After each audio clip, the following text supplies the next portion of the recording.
This video has been supported by Skillshare. Hey guys, a bit of a diverse video today about a few of the noteworthy things that happened while I was busy obsessing about CNC machines and lasers. First, I got an EDM arc generator from BAXEDM. Electronic dance music is nice and all, but this thing will eventually sound like this.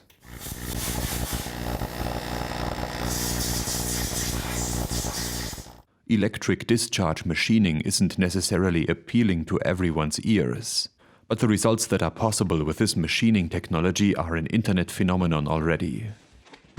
You've probably seen one or more of these incredible demo pieces before, with tight tolerances and impossible to CNC machine shapes. Something as awesome and unusual as this is of course very difficult. And I'm not sure yet if I'm ready to take on another 1-year project for a real multi-axis wire EDM construction. This BX17 arc generator certainly is ready for that job. However, it could also become a much easier EDM drilling or die sinking machine, both of which would be incredibly useful additions to my existing CNC machine. No promises, but you guys are the audience, and you'll have to do the watching in the end. Let me know what you'd like me to spend time on. Either way, that's all happening next year. If you don't want to wait that long, check out the manufacturer's own YouTube channel BAXEDM, where he's documenting precisely how his own wire EDM machine works, how he's constantly improving it, and how he uses it to make these logos, for example. Here's another capable arc generator. This one is primarily trying to predict and prevent arcs, however. Let me try and prop it up real quick. This is a withstanding voltage and insulation tester made by Kikuzui in Japan. It can source up to 5 kV AC to test cables, transformer windings, opto-isolators and so forth. It was cheap on eBay because non-functional. That's why it's here. But it's not always non-functional, and that makes it especially spicy. It really seems to spring back to life randomly, as if hoping to finally catch someone red-handed and insulation testing a human. Japanese roulette. I love it. I've got to fix it eventually, not because I necessarily need an insulation tester, but because it's a capable and safe high-voltage source, with the AC output being able to directly feed a high-voltage multiplier cascade and, make it less and less safe. Speaking of less safe, I also bought a few of these boxes. Those are new old stock high-voltage film capacitors. 350 microfarads, 1500 volt. Few things are less safe than large amounts of stored high voltage. The manufacturer knows about that, which is why they are shorting out the contacts with this piece of sheet metal for shipping. Each of these cans can hold 400 joules, the energy of a gunshot.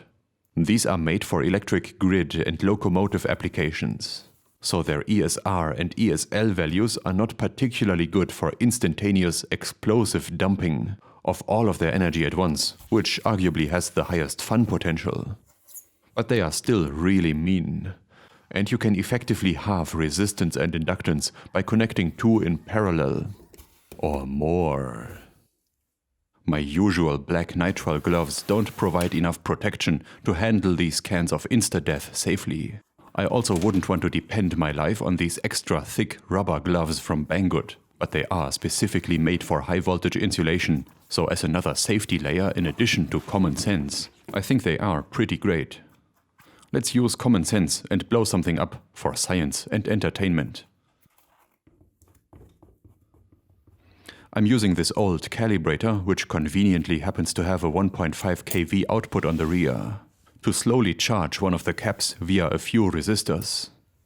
And a little RC servo lets me short out the leads remotely. 10 volt, nothing to write home about.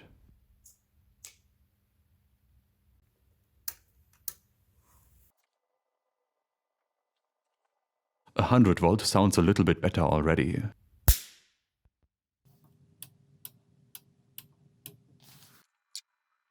500 volt, certainly wouldn't want to tongue test that.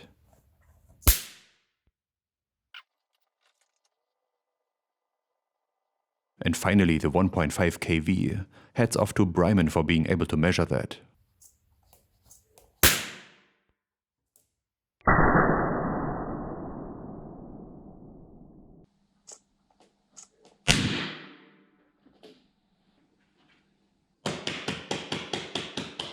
Okay, cool. That had me entertained for roughly 3.5 minutes. But what's the end goal here?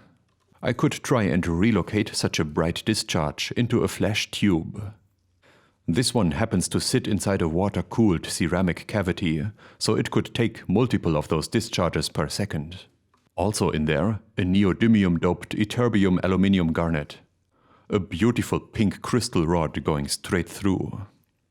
That could be pumped by those bright flashes and emit laser radiation ultimately.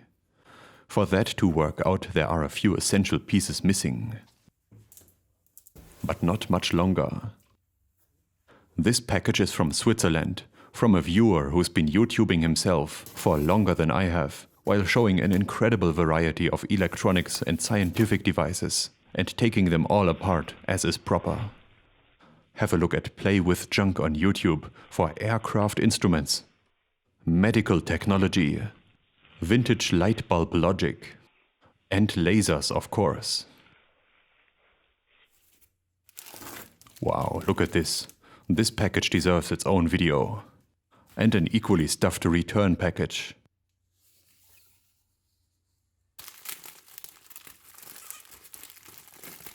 Oh yeah, that'll do.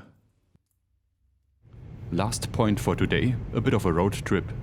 I'm picking up a new old Tony toy that I've been wanting forever.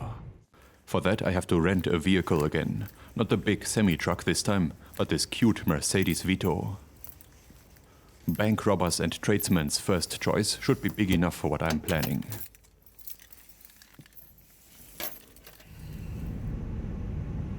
I'm not going south today, but east in the Berlin direction. To pick up something big and orange. It's a bit of a long journey, and the name of what I'm picking up doesn't even start with precision or CNC, but I think it's going to be great anyway.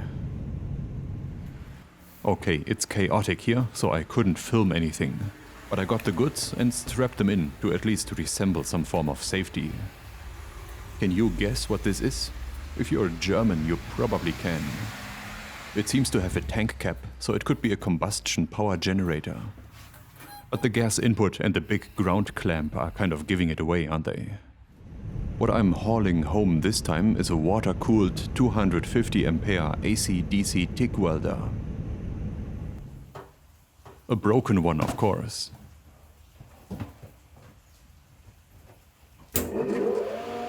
And I couldn't resist plugging it in before turning it on. I need to know what kind of defects I'm looking for, if any are actually present. It looks pretty good, apart from that water pressure temperature alarm. Maybe that's just a result of no torch connected. After turning it off and back on though, it got significantly worse. Now it's complaining about at least one of the 3 phases missing. It did actually trigger one of my 16 ampere circuit breakers, which is not surprising with such a large transformer and the inrush current that goes along with that. Powering the thing via traditional melting fuses solves that problem, but it needs at least a modern residual current circuit breaker in addition to that. Otherwise it's way too easy for a conductive human to get fried while poking around in that thing. And poking around is exactly what's going to happen. Upstairs, where it's warm and where most of my tools are. When it comes to carrying stuff that's heavier than I am upstairs, I'm an expert now, and I've taken full advantage of that expertise. The thing has seen a lot and it's dirty inside. Maybe even a water leak or two. That tank looks like a poorly DIY'd replacement. Said the guy who's never touched a TIG welder before, and will no doubt deliver his fair share of fails in the weeks or even months to come.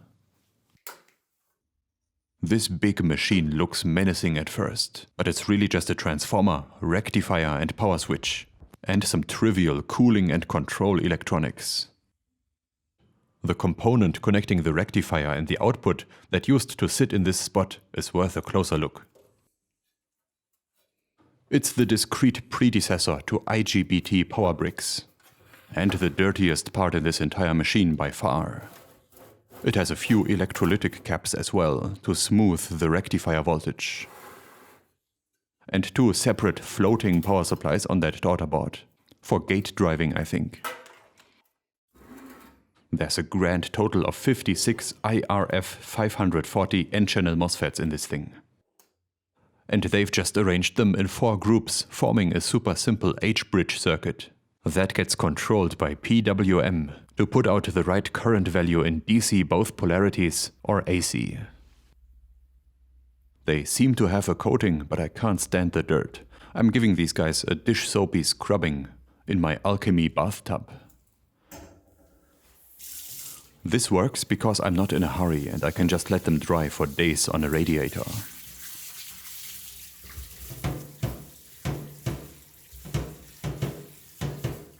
Oh look, there were circuit boards hidden underneath that crust. I'd like to uncrust the rest of the machine as well, but I don't think it'll make a difference for the big boys on the ground floor. I could have done a much better job by taking these apart all the way, but then I would have torn the conformal coating and the thermal interface isolation material. There isn't much left of the torch. Somehow they managed to strip the threads where the electrode clamp goes. No handle either, just bare copper pipes for water in, out and gas. The Elmo hose will carry water and welding current. Not by means of water conductivity, but with a surprisingly thin and flexible copper strand that's just floating around in the water hose. Even if that hose was completely full of copper, I would be so skeptical to have that conduct 250 ampere. But I guess the direct water cooling of the cable is what makes it possible. Here's an exclusive first glance at the troubleshooting skills of the previous owner. Yummy. I wouldn't be surprised to find solder joints that have been cleaned with an angle grinder later. The hoses are luxuriously long and flexible though, so I'm going to try and keep them.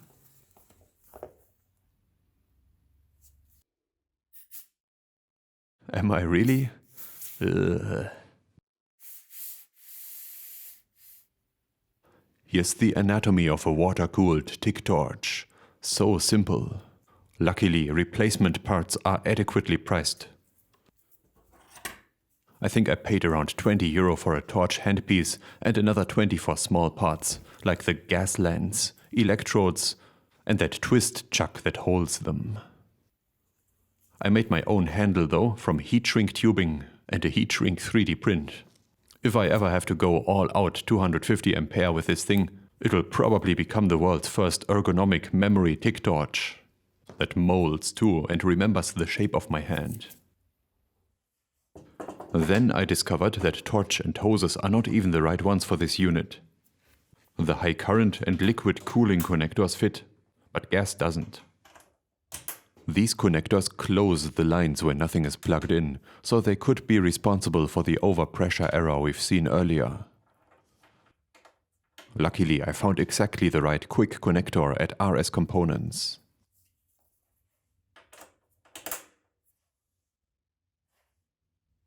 Same goes for the trigger switch or foot pedal connector. The welder is 30 years old, but this beautiful amphenol part is still available. It's a miracle.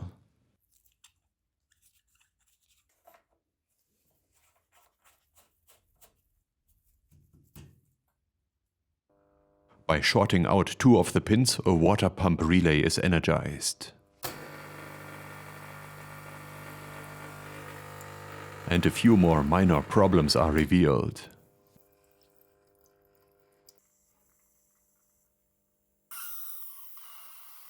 I'm happy with my residual current circuit breaker decision right now. After a little bit more work, I still didn't expect anything to happen. But shockingly, we've got an arc. A long one. In my opinion, that's awesome already, but it'll take a while to melt any kind of metal this way. This is just a high voltage, low current pilot arc that pre-ionizes the air to make it conductive for the actual low voltage high welding current. In spite of my 100 ampere setting, that still seems to be mostly absent. A quick unsolicited shout out to the manufacturer, who's making even more beautiful machines today. Without a moment's hesitation, they just sent me a 30-year-old service manual for this thing, including troubleshooting advice and block diagrams, letting me progress much faster. What a rare, noble policy by Rehm. So here's what I learned. For aluminium, I'm in alternating current mode. There are much better welding instructors on YouTube that can explain why. What matters for the repair is that on top of the high voltage starting arc, I'm also getting the occasional bright flash. Here's the high current H-bridge again in its natural habitat. For operation in DC electrode positive, one of the high side switches and the opposing low side switch are closed, connecting the torch to positive and the ground clamp to negative, and indicating the same with these useful onboard LEDs. You can already tell where this is going, right? In reverse, in electrode negative mode, it does connect the torch to negative, but the ground clamp gets nothing. That's because there is a dead opto-isolator, and it's a good thing that its failure mode is to do nothing. Had it gotten stuck with a high output, we would have connected the ground clamp to high and low simultaneously, resulting in an absolutely apocalyptic shoot-through current. I'm talking about a carpet-burning photonic induction event on the Richter scale here. No fun. I've replaced the dead TLP 2200 and all of the brittle ribbon cables and connectors as well.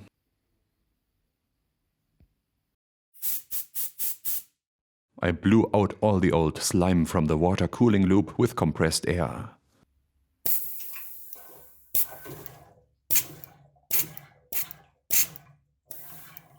Here's an overpressure switch that was disconnected by troubleshooting expert previous owner.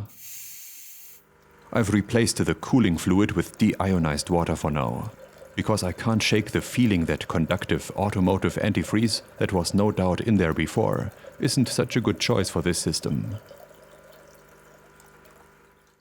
And I got a new mask, so that I can go blind with some dignity in an awesome laser accident, and not as a result of lame welding arcs.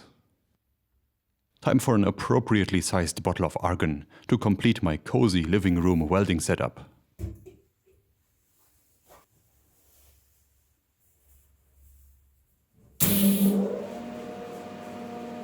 And now I'm really ready for all of the exciting welding tasks that I've prepared for this occasion.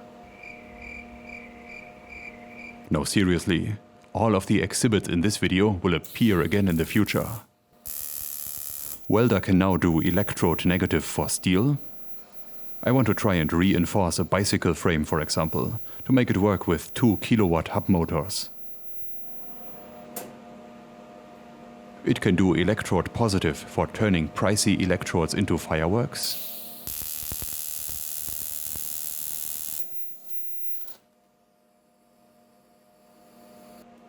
And most importantly for me, I think, it can now do AC properly for aluminium. No idea how to set any of the parameters just yet. My filler rod seems to oxidize immediately. But you can bet that I'm going to learn all about it and become an absolutely intolerable aficionado. And you can do the same with Skillshare and any out of thousands of classes in dozens of creative and business categories. Skillshare is a huge online learning community, and their premium membership gives you unlimited access to everything, so you can become the know-it-all in whatever topic you like best. Whether you want to satisfy your curiosity, creativity, or advance in your career, Skillshare is the perfect place to keep you learning and thriving. A big orange TIG welder in the center of my living room is a bold statement. But as long as I'm confident with it and maintain such an industrial style consistently, it'll work out great, says Emily Henderson, stylist, author, and host of a Skillshare original class about space styling. Costing less than $10 a month in an annual subscription, Skillshare is also incredibly affordable, especially in comparison to in-person classes and workshops. Because Skillshare is sponsoring this video, you can sign up with a link in the video description and get a 2 months free trial.